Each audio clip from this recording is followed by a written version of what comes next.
എന്റെ പൊടിയൻസിന്റെ ഈ മുത്തുമണി ഉറങ്ങിയിട്ട് എത്ര നാളായെന്ന് അറിയാമോ? എനിക്കറിയാടി, എന്നെ കാണാത്ത വിഷമം കൊണ്ടില്ല നീ ഉറങ്ങാത്തത്. ഓ എന്റെ നടുവേദന കൊണ്ട് ഞാൻ ഉറങ്ങായിരുന്നത്. ഞാൻ നിന്നോട് പറഞ്ഞില്ലയോ നടുവേദനയ്ക്ക് ബെൽറ്റ് ഇടണമെന്ന്?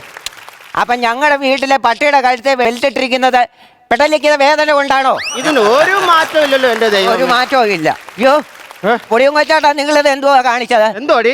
എന്റെ പാവാടയുടെ വള്ളിയാണോ നിങ്ങൾ മുറിച്ചെടുത്തത്? അയ്യോ അതും കട്ട് ചെയ്തോ? ഇനിയിപ്പോ എന്താ ചെയ്യും? അവനിപ്പം വന്നു കണ്ടാൽ അകപ്പാടെ എല്ലാ വിഷയമാവും. ഞാൻ വള്ളി റെഡിയാക്കി തരും പെട്ടെന്നാട്ടെ. എനിക്ക് നീ അവന്റെ അടിയങ്ങളൊന്നും എനിക്ക് വയ്യ, എന്തോ കാലക്കേടാന്ന് നോക്കാം.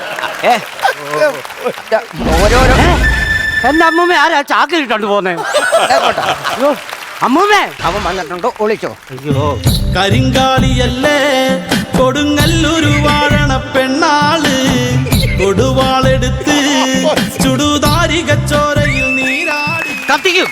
കത്തിക്കരുത്, ഇന്ന് കത്തിക്കും. ഇവിടെ വണ്ടി കത്തിക്കരുതാ പറഞ്ഞേ. നിന്റെ ഉപജീവന മാർഗമായത്. ആ എന്റെ ഓട്ടോ കത്തിക്കുന്ന കാര്യമല്ല പറഞ്ഞു. പിന്നെന്തുവാ? രണ്ടിനെ ഞാൻ മരത്തെ കെട്ടിവെച്ച് ഇന്ന് ഞാൻ തീ കൊടുക്കും. ഞാൻ പറയട്ടെ, എന്തായാലും ഇത്രയൊക്കെ ആയി. ഞായറാഴ്ച വീട്ടിൽ കാണൂടാ. എന്തിനാ? എന്റെ ഒരു 10 കാരണവന്മാരെ അങ്ങോട്ടൊന്ന് പറഞ്ഞുവിടണം ഈ കൊച്ചിനെ ചോദിക്കാൻ. കുഴിമാടത്തിന്നാണോ? ഈ പ്രായമുള്ളവരോട് ഇങ്ങനെയൊക്കെയാണോ സംസാരിക്കുന്നത്?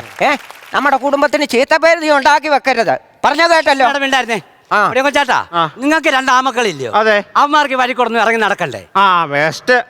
ഇളയ ചടക്കം കാരണം എനിക്ക് പുറത്തോട്ട് ഇറങ്ങി നടക്കാൻ വയ്യ. അവനെന്തോ ചെയ്തു? അവൻ എന്തോ ചെയ്യുന്നോ? നേരം വെളുത്തു കഴിഞ്ഞാൽ വെള്ളവും കഞ്ചാവും ഓടിച്ച റോഡിലെല്ലാം കിടന്ന് വഴക്കുണ്ടാക്കി.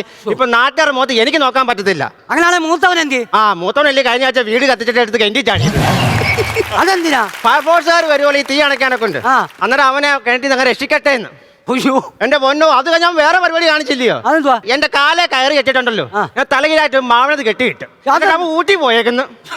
രാത്രി ആയപ്പോ ഒരു വവ്വാൽ വന്നു, അതിൽ കയറി അങ്ങ് തൂങ്ങി. എന്നിട്ട് വവ്വാൽ എന്റെ അടുത്ത് ചോദിക്കുക, ഇവിടെ ഒന്നും കണ്ടിട്ടില്ലല്ലോ, ഈ മാവിൽ ആദ്യമായിട്ടാണോ?